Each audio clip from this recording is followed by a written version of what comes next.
Hello everybody, this lesson is on sine and cosine law, where we'll find the missing measurements and angles of any triangle with some constraints.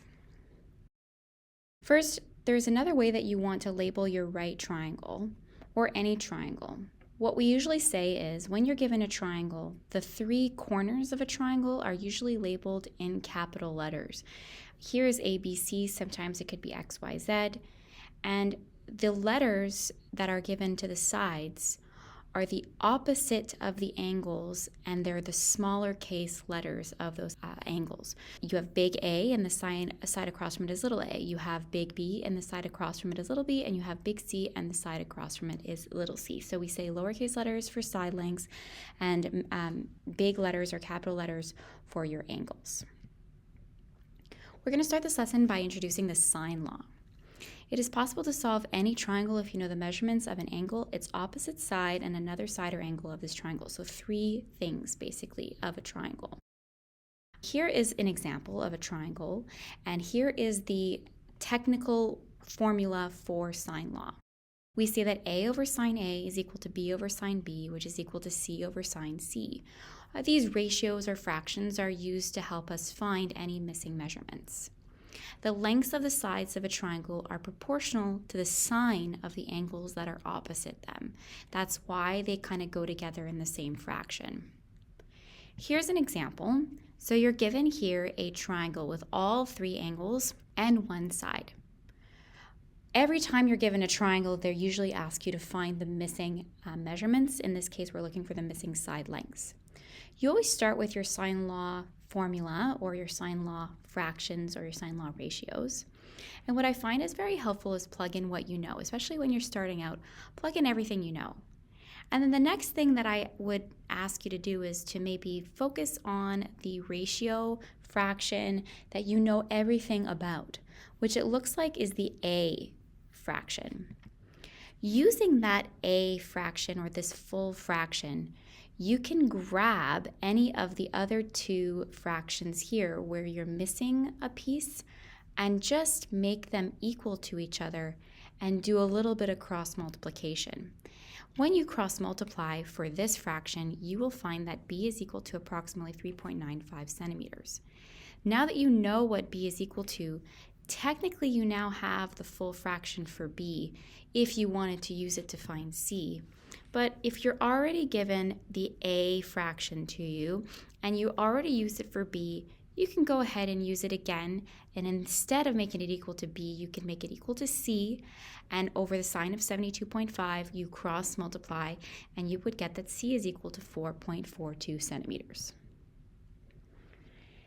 Here is an exercise for you that I encourage you to do on your own. I've given you this triangle labeled DEF, and like many questions you might get, it's going to say find the missing measurements of this triangle, meaning you're going to need to find all of the leftover side lengths as well as the angle measures. Note that you cannot find all of the angle measures right now using the 180-degree sum of angles in a triangle because you're only given one angle, so you do need to use sine law. I also want to stop and say you cannot use SOHCAHTOA or trig ratios for any of these triangles because you don't know that they are right angle triangles, and you can only use trig ratios for right angle triangles or Pythagorean theorem. I'm going to give you the answer to exercise 1, although I do encourage you to pause the video to do it on your own. Here is what I have done first and foremost is I have labeled my side lengths with the small lowercase letters of the angles that are across from it to give me this new sine law or ratio formula.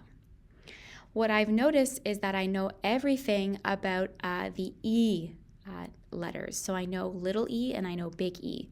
And that is the fraction that I'm going to use to find, in this case, I'm looking for F, or the angle of F, and this is kind of what happens. I know little f, but I don't know big F. When I cross multiply, it's very important that you see that I'm solving for the sine of F. I'm not solving for F, I'm solving for the sine of F.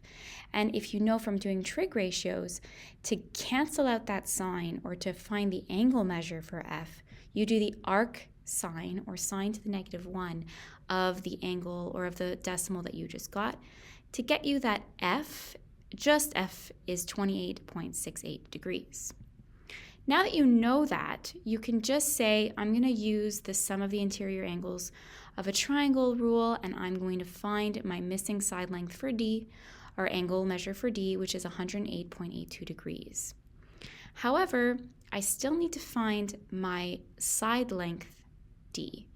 But I do now know that its angle measure is 108.82 degrees, so now I have a fraction for D that I can use with this fraction for E that I used here with the F, and I'm going to cross multiply now to solve for little d, which is the side length, which is 85.88 centimeters.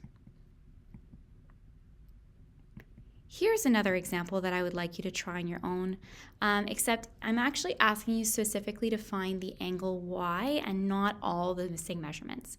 So I always encourage you to pause this video because I will be saying the answers in the next slide. Here is what happens when you are trying to solve for this triangle. The first thing you should do is always label your sides. So I have an XYZ triangle, so I'm going to label the sides the opposite side of the angle, the smaller lowercase letter of it. I'm going to write out my fraction formulas. I do encourage you to do this, especially when you're starting out, because then you'll see that I have a full fraction for the x's. So I have little x and big X, which is 10 and 22 degrees. And because I'm trying to find specifically angle y, I'm going to use little y, which is 18.6 centimeters, to solve for the sine of y. When I cross multiply, I'm going to get that sine of y is equal to 0.7.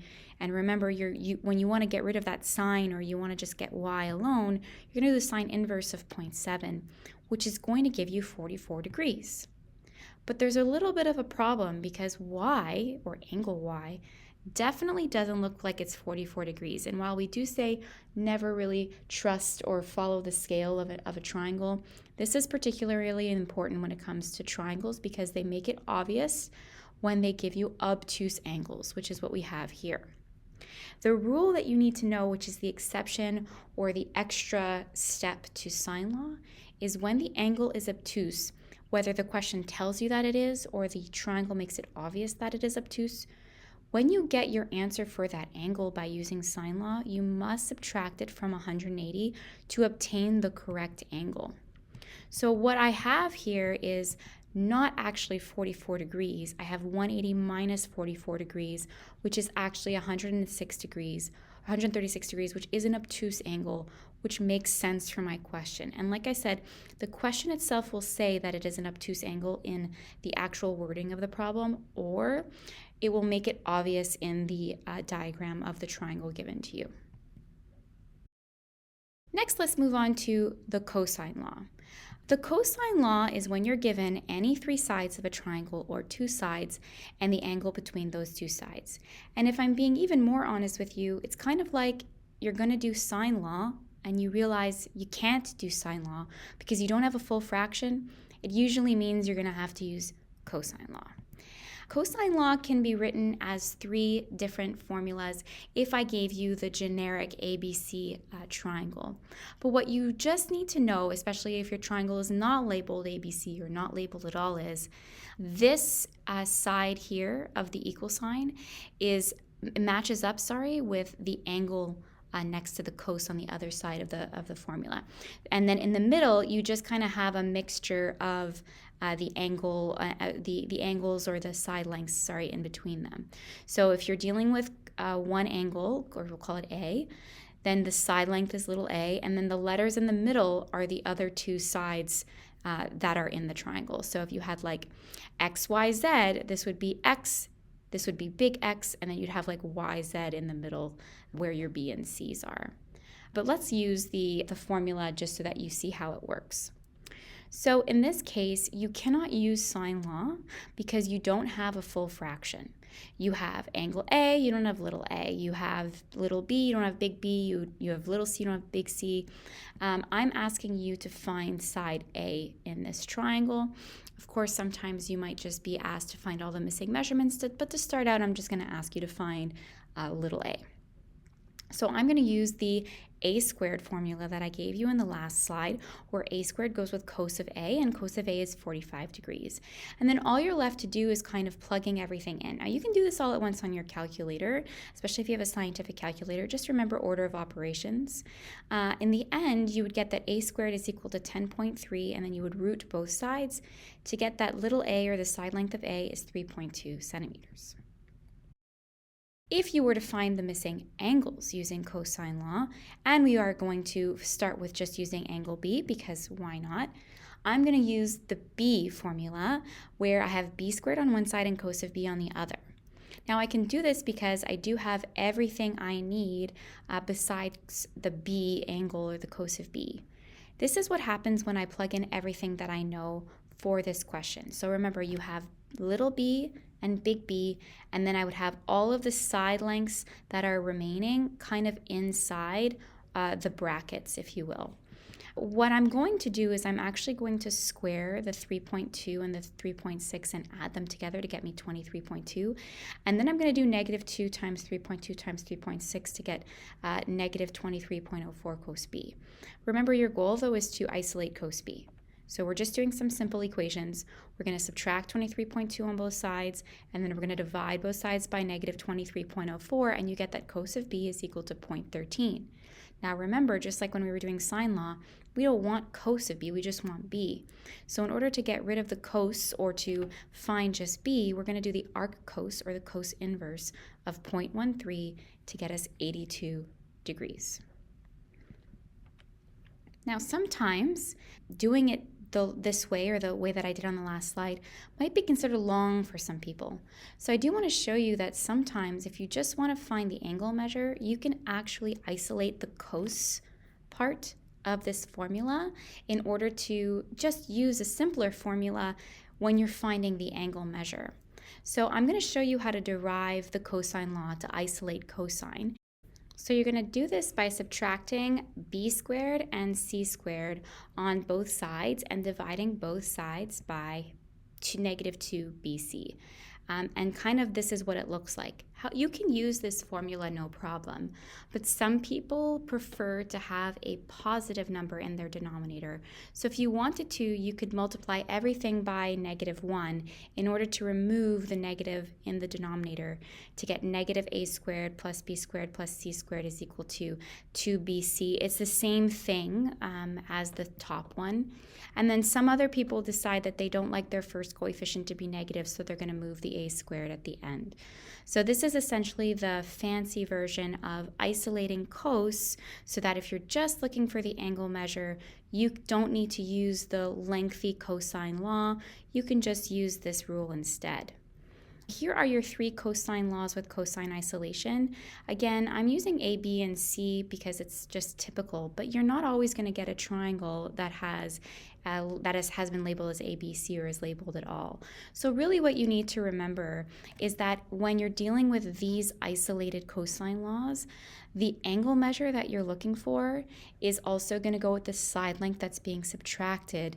And then all of the other letters are just the sides that are left over that are not matching with the cosine letter that you're given here. Let's try an example where we're finding the angle using cosine law, and I'm going to show you both ways, where you're using the full cosine law original formula and the derived formula where your cos is isolated. So if I'm using the cosine law where cos is isolated, this is one of the formulas that I gave you where the cosine of c is going to go with the c squared over here. And so you have the cosine of c, c squared, and then this is a, b. And then you would just add across the top, and then do multiplication across the bottom. And then when you divide, you get 0.61 is equal to cos c, and then you arc cos to get 53 degrees. To prove to you that it works the other way, I'm going to use the longer version of the original cosine law that I gave you, where I have little c over here and big C here at the end, and then in the middle here where I have other letters will be my A and B across the formula. So if I do this, I would just square 3.2, square 4.5, and then I would add them together, and then I would multiply my -2 by 3.2 and 4.5 to get -28.8. When I add them together here, I would subtract them on both sides to get negative 17.53 is equal to negative 28.8 cos. When I divide both sides by negative 28.8, I get the same thing that I had over here already, which is 0.61. When I do arc cos, I get 53 degrees. So you see that you get the same answer no matter which way you do this formula. Here's an exercise I would like you to try on your own using everything that you would have learned in this particular lesson. Cosine law to find angle S, sine law to find angle Q, and then the sum of the interior angles of a triangle are 180 to find angle M. Now, even though it's not labeled as A, B, and C, which is kind of like my challenge to you, the angle you're trying to find will be the cos. So either cos of M, cos of Q, or cos of S. And the side opposite will be alone on the side of the equal sign. So you're either looking for Q, little q, or cos of Q, little q, cos of S, little s, cos of M, little m. So in this case, you're finding the angle S using cosine law. Now, I'm just doing it using the original formula because I did want you to get used to using the letters that are given to you, not as A, B, and C.